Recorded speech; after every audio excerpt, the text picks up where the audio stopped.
नमस्कार दोस्तों, मेरा नाम है संदीप राजौरिया। स्वागत है आपका टारगेट फॉर आईक्यू में। तो आज के इस लेक्चर में हम आपके लिए लेकर के आए हैं एडमिनिस्ट्रेटिव लॉ के बारे में। इन अ वेरी क्लियर लैंग्वेज आपको बताया जाएगा कि एडमिनिस्ट्रेटिव लॉ क्या है, और इसमें होंगे कई सारे एमसीक्यूज जिनकी हेल्प से आप इस कॉन्सेप्ट को बड़ी ही आसानी से समझ पाएंगे। तो चलिए शुरू करते हैं। तो एडमिनिस्ट्रेटिव लॉ होती है एडमिनिस्ट्रेशन से रिलेटेड, यानी कि यह हमारे देश की जो सरकार है उसके 3 भाग हैं। पहला है लेजिस्लेचर, दूसरा है एग्जीक्यूटिव, तीसरा है जुडिशरी।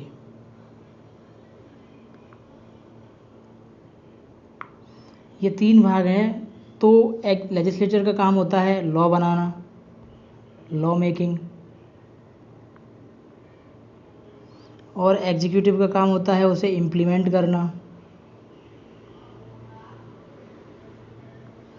और जो जुडिशरी होती है उसका काम होता है लॉ को इंटरप्रेट करना, यानी कि लॉ का निर्वचन करना, कानून का निर्वचन करना। जब कभी भी कानून के मध्य संशय आ जाता है, डाउट आ जाता है, तो उसको क्लियर कौन करता है? जुडिशरी क्लियर करती है। तो यहाँ हम बात करेंगे एडमिनिस्ट्रेटिव लॉ में एडमिनिस्ट्रेशन की, यानी कि ये करेंगे जो गवर्नमेंट के ऑर्गन्स होते हैं, जो एग्जीक्यूटिव बॉडीज़ जो काम करती हैं इम्प्लीमेंट करने का लॉ को, वो किसके द्वारा करती हैं? एडमिनिस्ट्रेटिव बॉडीज़ के द्वारा, ऑर्गन्स के द्वारा। तो एडमिनिस्ट्रेटिव ऑर्गन्स होते हैं वो कई सारे होते हैं। तो ये एडमिनिस्ट्रेटिव लॉ होती है वो concern with the powers, duties, rights and liabilities of the various organs of the government, यानी कि सरकार के विभिन्न भागों की शक्ति, कर्तव्य, अधिकार और उसकी जिम्मेदारियों, उसके दायित्वों से संबंधित अगर कानून है तो उसको कहते हैं हम एडमिनिस्ट्रेटिव लॉ, यानी कि प्रशासनिक विधि कहते हैं।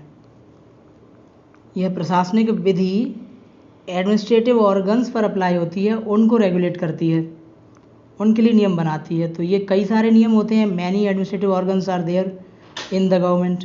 सो these administrative organs operate at city, village, state, various levels पर काम करते हैं। ये पब्लिक यूटिलिटी प्रोग्राम्स के लिए काम करते हैं।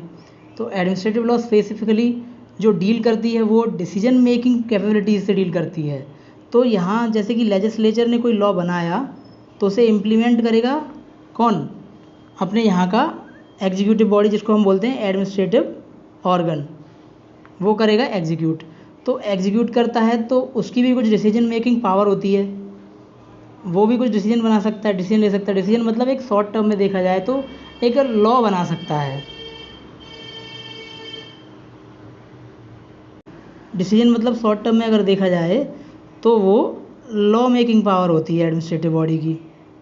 अब ये जो लॉ मेकिंग पावर होती है स्पेसिफिकली यही आती है एडमिनिस्ट्रेटिव लॉ के अंदर। ये जो लॉ है वो इसी से डील करता है, क्योंकि ये जो लॉ मेकिंग पावर है वो ये कहाँ से लेता है एडमिनिस्ट्रेटिव बॉडी? ये लेता है सेंट्रल एंड स्टेट लेजिस्लेचर से। तो जो लॉ बनाए हैं इसने, वहीं से तो ये पावर ले रहा है। तो ये है हमारे एडमिनिस्ट्रेटिव लॉ का मतलब। आई होप कि आपको समझ में आ गया होगा कि एडमिनिस्ट्रेटिव यानी कि प्रशासनिक विधि का क्या कार्य है। ये तो था शॉर्ट में। चलिए अब इसके आगे जानते हैं एमसीक्यूज़ के माध्यम से इसके बारे में। एक इंट्रोडक्टरी चैप्टर होने वाला है ये। तो आपसे ये एक रिक्वेस्ट है कि अगर आपको वीडियो अच्छी लगती है, चैप्टर अच्छा लगता है, तो आप हमें इनकरेज करें। आप इस वीडियो को लाइक करें, कमेंट करें, शेयर करें, जिससे कि हमें भी कुछ इनकरेजमेंट मिले तो हम इस सीरीज़ को आगे बढ़ाएं। फर्स्ट क्वेश्चन है, the law mainly deal with the powers and functions of administrative authorities, government department, authorities, bodies etcetera. तो उसको क्या कहते हैं? तो ऐसी लॉ जो मेनली डील करती है गवर्नमेंट डिपार्टमेंट से, गवर्नमेंट अथॉरिटीज़ से, एडमिनिस्ट्रेटिव अथॉरिटीज़ से, तो उसको क्या कहते हैं? तो सिंपली उसको कहते हैं एडमिनिस्ट्रेटिव लॉ, यानी कि प्रशासनिक विधि। जो प्रशासन से संबंधित है वो प्रशासनिक विधि है। अगला क्वेश्चन है, administrative law is that portion of national legal system which determines legal status and liabilities of all state officials. ये किसका स्टेटमेंट है? तो इसका आंसर होगा, ये स्टेटमेंट है डायसी का, ऑप्शन ए सही है, डायसी। नेक्स्ट क्वेश्चन है, administrative law is the law relating to the administrative authorities, यानी कि जो प्रशासनिक विधि है वो प्रशासनिक अधिकारियों से रिलेटेड विधि है। तो ये किसका कथन है? यह कथन है ऑप्शन बी सही है, आइवर जेनिंग्स का। अगला क्वेश्चन देख लेते हैं। अगला क्वेश्चन है, administrative law is the law concerning the powers and procedures of administrative agencies including especially the law governing judicial review of administrative actions। तो यह किसका कथन है? तो ये कह रहे हैं कि एडमिनिस्ट्रेटिव लॉ है वो पावर्स और प्रोसीजर से रिलेटेड है एडमिनिस्ट्रेटिव एजेंसीज़ की, उसमें इंक्लूडेड है लॉ गवर्निंग जुडिशियल रिव्यू, यानी कि जो एडमिनिस्ट्रेटिव एक्शंस हैं उनका जुडिशियल रिव्यू भी उसमें इंक्लूडेड है। तो ये कथन किसका है? ये कथन है केसी डेविस का, यानी कि ऑप्शन डी सही है। अगला क्वेश्चन देख लेते हैं। दोस्तों ये क्वेश्चन बहुत ही महत्वपूर्ण है, अगर आपको अच्छा लगे तो आप वीडियो को लाइक जरूर करिए, क्योंकि यहीं से पता चलता है कि आप इसको पसंद कर रहे हैं, सीरीज़ को देख रहे हैं, तो हम इसको आगे कंटिन्यू करेंगे। मैं आपसे दोबारा कह रहा हूँ। चलिए तो फिफ्थ क्वेश्चन की तरफ चलते हैं। Administrative law may be described as those rules which are recognised by the court as law and which relate to and regulate the administration of government। तो ये किसने कहा था कि जो एडमिनिस्ट्रेटिव लॉ है ये इसको ऐसे डिस्क्राइब करना चाहिए कि ये वो रूल हैं जो कोर्ट ने रिकॉग्नाइज करे हैं लॉ के जैसे, और ये एडमिनिस्ट्रेशन को, गवर्नमेंट के एडमिनिस्ट्रेशन को रेगुलेट करते हैं, यानी कि जो सरकार का जो प्रशासन है उसे चलाते हैं, उसे रेगुलेट करते हैं। तो जो ऑप्शन इसका सही होगा वो है, ये बोला था गार्नर ने, तो ऑप्शन डी सही है।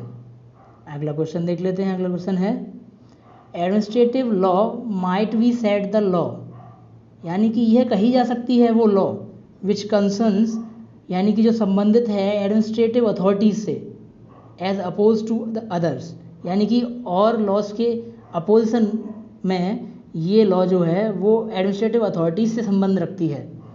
तो यह किसने कहा था? ये किसका स्टेटमेंट है? तो इसका आंसर होगा, यह स्टेटमेंट है वेड का, तो ऑप्शन ए सही है। अगला क्वेश्चन है, एडमिनिस्ट्रेटिव लॉ इंक्लूड्स, तो ये क्या क्या इंक्लूड करती है? फर्स्ट है legislative powers of the administration, तो हाँ यह करती है। Administrative powers of the administration, तो यह भी करती है include. Judicial and quasi judicial powers of the administration, तो यह भी इंक्लूड करती है। इसका मतलब है कि ऑप्शन डी सही है, ये सब कुछ इंक्लूड करती है, यानी कि एडमिनिस्ट्रेटिव लॉ में यह सब होता है। अगला क्वेश्चन है, the main object of administrative law, यानी कि एडमिनिस्ट्रेटिव लॉ का जो मेन ऑब्जेक्ट है वो है operation and control of administrative authorities, यानी कि इनका जो क्रियान्वयन है और इनका जो कंट्रोल है वो है इसका मेन ऑब्जेक्ट। तो यह स्टेटमेंट किसने कहा है, किसका है? तो इसका आंसर होगा option A, Griffith and street ने कहा है ये। चलिए अगला क्वेश्चन देख लेते हैं। Administrative law has a controlling function, यानी इसका एक कंट्रोलिंग फंक्शन है। It acts as a check in respect of unlawful exercise और abuse of governmental administrative powers, यानी कि यदि कोई गवर्नमेंट या फिर एडमिनिस्ट्रेटिव पावर्स का अब्यूज़ करता है, यानी कि उसे गलत तरीके से यूज करता है या अवैध उसकी एक्सरसाइज करता है, तो उसमें रोकथाम करती है ये, और यह एक कंट्रोलिंग फंक्शन भी है। तो यह किसने कहा है? तो इसका आंसर होगा, यह कहा है पियर, लेलैंड एंड टेरी वुड्स, यानी कि ऑप्शन सी सही है। चलिए दोस्तों अगला क्वेश्चन देखते हैं। Question number 10, administrative law embodies positive principles to facilitate good administrative practice, ensuring that the rules of natural justice or fairness are adhered to। Who held such view, यानी कि ऐसा व्यू किसका है कि एडमिनिस्ट्रेटिव लॉ जो होती है वो पॉजिटिव, उसमें प्रिंसिपल्स होते हैं, ये फैसिलिटीज़ प्रदान करते हैं एडमिनिस्ट्रेटिव प्रैक्टिस के लिए, अच्छी एडमिनिस्ट्रेटिव प्रैक्टिस के लिए, यानी कि जो एडमिनिस्ट्रेशन हो रहा है वो अच्छा हो। और ये इंश्योर करते हैं, ये जो पॉजिटिव प्रिंसिपल्स हैं, कि जो नेचुरल जस्टिस का रूल होना चाहिए और फेयरनेस का रूल होना चाहिए, यानी कि सबके साथ में फेयर बिहेवियर होना चाहिए, किसी के साथ इनजस्टिस नहीं होना चाहिए। तो ऐसा व्यू है वो किसका है? तो इसका आंसर सही है, यह भी पियर, लेलैंड एंड टेरी वुड्स ने कहा है, तो ऑप्शन बी सही है इसका। चलिए अगला क्वेश्चन देख लेते हैं।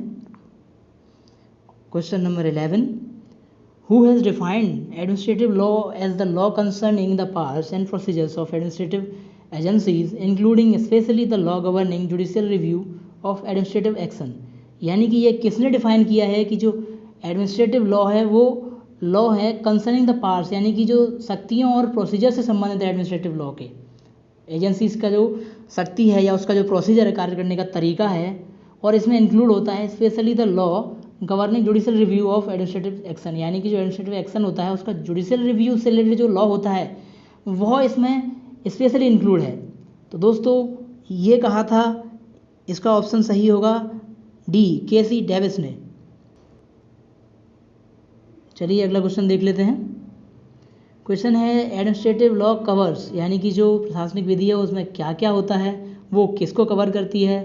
तो देखिए फर्स्ट ऑप्शन है duties function of public authorities, तो हाँ इसको कवर करती है, अब तक तो आप समझ गए होंगे।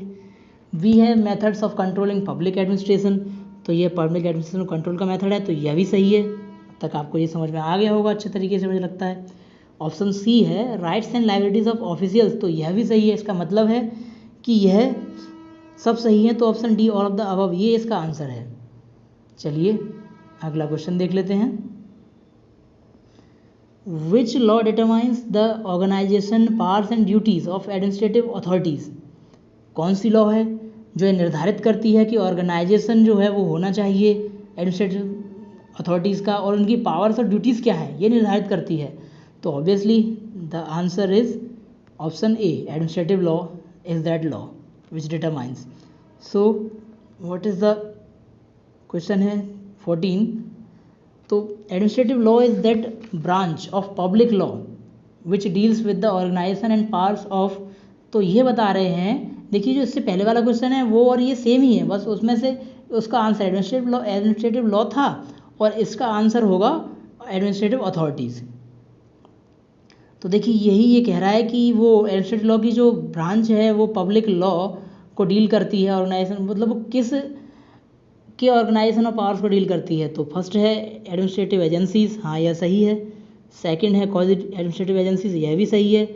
तो थर्ड है जुडिशरी, तो जुडिशरी को ये नहीं करती है, तो ये आंसर सही हो जाएगा इसका option C, both A and, ये एडिट लिखा हुआ है गलती से लिख गया है, ए एंड बी है अब, तो option C is right, option C is right.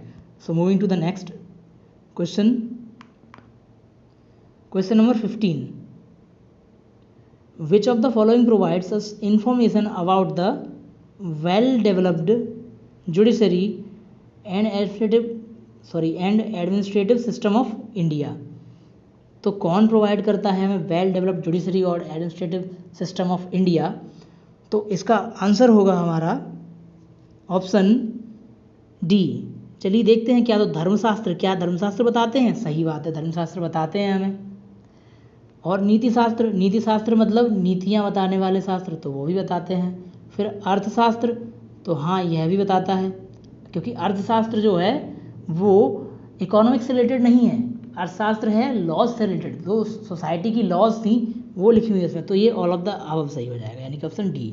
Next question is in the early वैदिक period who used to handle all responsibilities and the administration of the tribes, यानी कि जो ट्राइब्स है उनका प्रशासन कौन संभालता था और सारी की सारी जो रिस्पॉन्सिबिलिटीज़ हैं उनको कौन हैंडल करता था अर्ली वैदिक पीरियड में। तो इसका ऑप्शन देख लेते हैं, पहला है धर्माधिकारी, फिर राजुकाज, चीफ ऑफ ट्राइब, और डी है महामात्रास।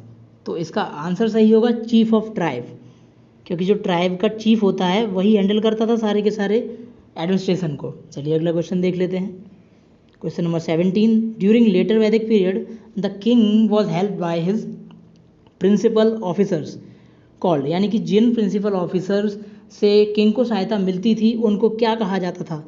तो ऑप्शन ए चेक करते हैं, ये है पुरोहित एंड सेनानी, और ये option B chief of the tribe, and C is राजुकाज, ये थोड़ा सा गलत लिख गया है, एंड डी इज़ महामात्रास। तो इसका आंसर सही होगा ऑप्शन ए पुरोहित एंड सेनानी। चलिए अगला क्वेश्चन देख लेते हैं, अगला है ड्यूरिंग मौर्यन डेज, यानी कि मौर्यकालीन समय में tribunals of justice were presided over by, यानी कि जस्टिस के जो ट्रिब्यूनल्स होते थे उन पर कौन अधिकार था, कौन अध्यक्ष बनता था उनका? तो ऑप्शन ए है पुरोहित, ऑप्शन बी है mahamatras and rajukas, option C nyayakarmanika and option D is senani. तो इसका आंसर सही होगा option B mahamatras and rajukas. चलिए अगला क्वेश्चन है, during Mauryan days chief justice was known as. तो इसका आंसर होगा ऑप्शन ए है पुरोहित, बी महामात्रास, सी धर्माधिकारिन और डी होता है सेनानी। तो अभी हमने देखा था इसका आंसर होगा सी धर्माधिकारिन, यही होता है चीफ जस्टिस। चलिए अगला क्वेश्चन देख लेते हैं। Question number 20, during the reign of Gupta, यानी गुप्ता के राज्य में, गुप्तकालीन समय में, who was considered to be the incarnation of justice, यानी कि धर्म का अवतार कौन समझा जाता था? तो इसका ऑप्शन होगा ए है धर्माधिकारिन, बी है राजुकास, सी है किंग और डी है महामात्रास। तो इसका आंसर होगा ऑप्शन सी किंग, यानी कि राजा को समझा जाता था धर्म का अवतार। Next question is, the chief जज during Harsha's time was known as पुरोहित, महामात्रास, धर्माधिकारिन, सेनानी। तो यह ऑप्शन बी सही है, महामात्रास कहा जाता था। Option B is correct. अगला क्वेश्चन है, the judicial officer during Harsha's time were called, यानी कि हर्षा के टाइम पर जुडिशियल ऑफिसर को क्या कहते थे? तो ऑप्शन ए सही है, न्यायकर्णिका कहते थे। अगला क्वेश्चन है, during Mughal rule who was the fountain of justice as also the supreme जज, यानी कि कौन था सुप्रीम जज? तो वहाँ पर था एम्पेरर, यानी कि सम्राट को ही मानते थे सुप्रीम जज। ऑप्शन डी सही है। नेक्स्ट क्वेश्चन है, during British rule the practice of granting administrative licence begin with the enactment of, यानी कि जो एडमिनिस्ट्रेटिव लाइसेंस देने का जो काम था वह शुरू हुआ था, ये किस एक्ट के इनेक्टमेंट से शुरू हुआ था?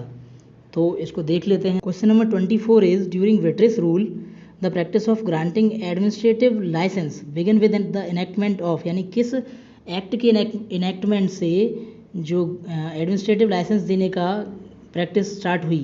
तो बॉम्बे पोर्ट ट्रस्ट एक्ट के से नहीं हुई थी, ये गलत है। ऑप्शन बी सही है, स्टेट कैरेज एक्ट, इससे स्टार्ट हुई एडमिनिस्ट्रेटिव लाइसेंस देने का जो एक्सरसाइज है वो। चलिए अगला क्वेश्चन है, during British rule who developed the civil services code?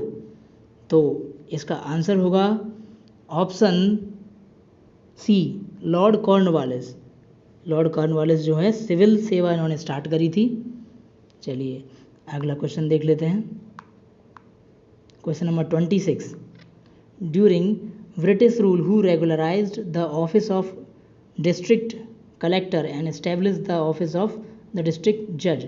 तो इसका आंसर होगा option A Lord Cornwallis. Lord Cornwallis ने ही एस्टेब्लिश की थी डिस्ट्रिक्ट जज की ऑफिस और यही रेगुलर करते थे डिस्ट्रिक्ट कलेक्टर की ऑफिस को। तो अगला क्वेश्चन है, which act in 1919 created the all India services in our country? यानी कि जो IAS होता है, अभी वो पहले होता था ICS।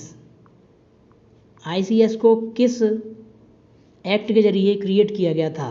तो option A Bombay Port Trust Act नहीं था, स्टेट कैरेज एक्ट नहीं था, Northern India Canal and Drainage Act नहीं था। तो इसका ऑप्शन सही होगा 27 का option D Government of India Act. Option D के अंडर ये प्रावधान किए गए थे। During British rule who was instrumental in the creation and development of the office of the commissioner and sanctioner arrangement in the secretariat? तो answer सही होगा option C Lord Bentinck. Next question is, administrative law developed greatly during 15th century या फिर 17th या फिर 18th या फिर 20th? तो आंसर सही होगा 20th सेंचुरी में ये ज़्यादा अच्छे तरीके से डेवलप हुई। Question number 30 is, the courts power to review administrative action no longer flows directly from the common law but rather from the constitution itself? यह किसने कहा था कि जो कोर्ट की यानी कि न्यायपालिका की शक्ति है एडमिनिस्ट्रेटिव एक्शन को रिव्यू करने की, ये डायरेक्टली कॉमन लॉ से नहीं आती है, यह आती है कॉन्स्टिट्यूशन से? तो यह कहा था जस्टिस रैगन ने। ऑप्शन ए सही है। अगर next question is, the main sources of administrative law includes. तो option A Constitution of India, हाँ यह भी सोर्स है एडमिनिस्ट्रेटिव लॉ का। ऑर्डिनेंसेस नोटिफिकेशंस, तो यह भी सोर्स है। जुडिशियल डिसीजंस, तो यह भी सोर्स है। इसका मतलब है कि option D is right, all of the above. तो जो सोर्सेज हैं एडमिनिस्ट्रेटिव लॉ के, ये सारे हैं, ये आपको हम किसी लेक्चर में पढ़ाएंगे। If you like the video then I will teach you the same lecture. If you want then like the video, comment in the comment section. So next question is the system of administrative law known as droit administrative prevails in. यानी कि जो administrative law का system है droit administrative, यह prevail करता है, यह कहाँ है? तो इसका आंसर होगा ये है फ्रांस में। ऑप्शन बी सही है। फ्रांस में ड्रॉइट एडमिनिस्ट्रेटिव का जो सिस्टम है वो प्रिवेल करता है। Next question is who was the founder of the French Druitt administration. तो इसका आंसर होगा नेपोलियन बोनापार्ट, यानी उसी के टाइम पर यह फ्रेंच ड्रॉइट एडमिनिस्ट्रेशन स्टार्ट हुआ था, यही उसका फाउंडर था। अगला क्वेश्चन देख लेते हैं, who establish the council data. तो ये एस्टेब्लिश की थी नेपोलियन बोनापार्ट ने ही, ऑप्शन ए सही है। Next question is the council of data, यानी कि council data is composed of eminent engineers, no. Doctors, no. Scientist, no. ये तीनों कोई नहीं। सिविल सर्वेंट्स, हाँ, तो ये सिविल सर्वेंट्स होते हैं काउंसिल डेटा में। तो दोस्तों ये तो था एंड इस वीडियो का। आई होप कि वीडियो आपको अच्छी लगी होगी। अगर आपको वीडियो अच्छी लगती है तो वीडियो को लाइक करना ना भूलें। So thank you all.